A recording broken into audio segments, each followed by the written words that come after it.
So, Congressman, you've been through all of this before. You saw it back then. You saw what happened now. And what's your take on it? Are we doing too much? Are we overhyping this? Meaning all of us, the media and the government. Yes, they are. It's overblown, grossly so.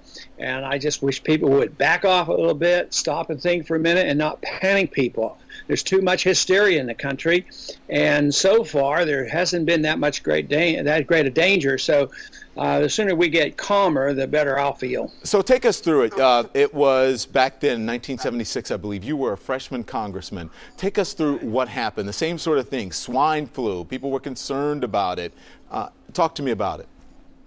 In 1976, I was sworn in a special election, and I obviously was very new to the situation. It was at that time that Ford was running against Reagan, and it was a tight race, and it was politicized, and the flu came in, and it was a big deal. We had a vote to indicate that we should inoculate everybody in the country. Medically, it made no sense to me, and politically, it sounded like a bad deal. There were two of us that voted against it. Another doctor, Dr. Larry McDonald, and I said it was bad medicine, was bad politics. And it turned out that that was pretty perceptive, because we only had one person die from the flu, and that might have been from other reasons. 25 people died from the inoculations. And then the whole program had to be suspended because a lot of people got deathly ill from the inoculations. So that sort of put me on my toes when this came up. I thought, well, how much should we do? Why should we be deferring to the World Health Organization, the United Nations, to tell us how to practice medicine? So I immediately thought, well, you know, what are we doing here? Why are we scaring people? And if you look at what's happened this past week, it's been tragic when you think about all the schools being closed and people staying home and sports events closed.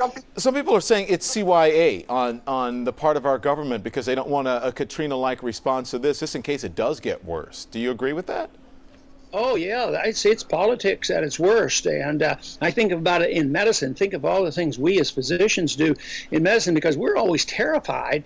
Medicine, you practice by terror, because you're always worrying about Monday morning, the attorney might get you. And what didn't you do? Yeah. The politician acts the same way. The politician acts, oh, if we didn't do it. And there is actually 25 people who died from the flu.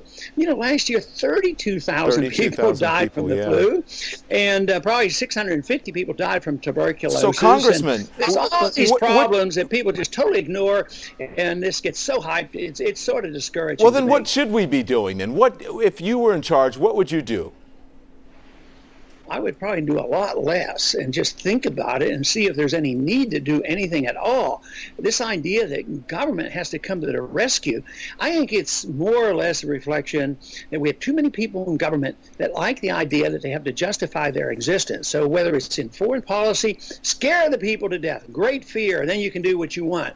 If there's an economic crisis, scare the people to death, and then you can socialize the economy.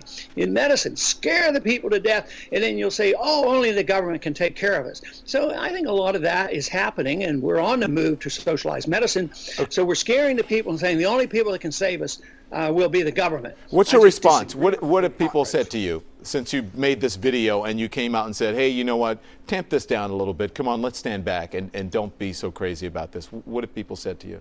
Do you know what? I have to tell you the honest truth. I have not had one person say to me that, you know, that I have undermined anything about dealing with this problem.